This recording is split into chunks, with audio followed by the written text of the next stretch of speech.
বাজারে থেকে এখানে 10 টাকা 20 টাকা কমে দুধ পাওয়া যায় এবং ভালো। তাকে আমি সাধুবাদ জানাই। সমস্ত রোজাদারদের জন্য একটা বিশেষ ছাড় বা সুযোগ, এটা একটা ভালো কাজ। মুসলমান ভাই এরা একটা ধর্ম পালন করতেছে, তাদের এই সময় যদি কিছু একটা করতে পারি এটা ভালো লাগবে।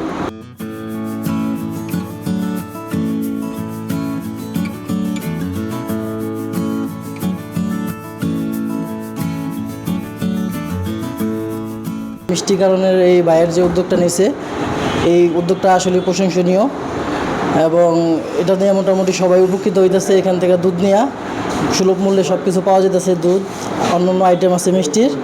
তো আমার মতে আশা করি যে সবাই, যত মুসলমান ভাই হিন্দু এই উদ্যোগটা নিয়েছে, আমাদের মুসলিম আমাদের প্রত্যেকটা ব্যবসায়ীর রমজান উপলক্ষে এই উদ্যোগটা গ্রহণ করা আমার মতে উচিত বলে মনে করি। আমি কখনো দেখি নাই একজন হিন্দু ব্যবসায়ী হিসেবে এরকম উদ্যোগ, মানে আমার আগে পিছনে এই প্রথম আমি দেখতেছি যে একজন হিন্দু হিসাবে মানে রমজান মাসে মুসলমানদেরকে এরকম একটা মানে সুবিধা করে দিচ্ছে মানুষের জন্য, রোজদারের জন্য। যারা রোজাদার আছে এই সুবিধাটা আসলে মানে সব জায়গায় পায় না। একজন হিন্দু হিসেবে তাকে আমি সাধুবাদ জানাই। বাজারে থেকে এখানে 10 টাকা 20 টাকা কমে দুধ পাওয়া যায় এবং ভালো।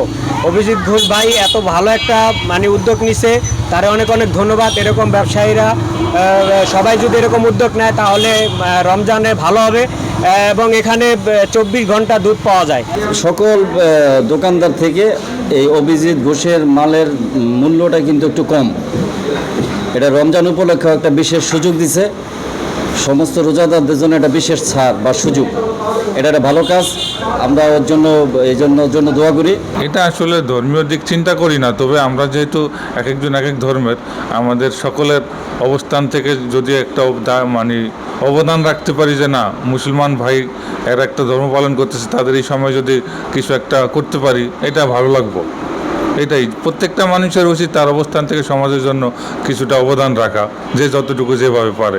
এই মেশিনটা প্রায় 1.5 লক্ষ মতো গেছে আমার, আর এটা করছি মূলত দুধটাকে এখানে ফ্রিজিং করে রাখা যায়, কুলিং থাকে, ঠান্ডা থাকে, তারপরে দুধ যখন যার প্রয়োজন সে নিতে পারে।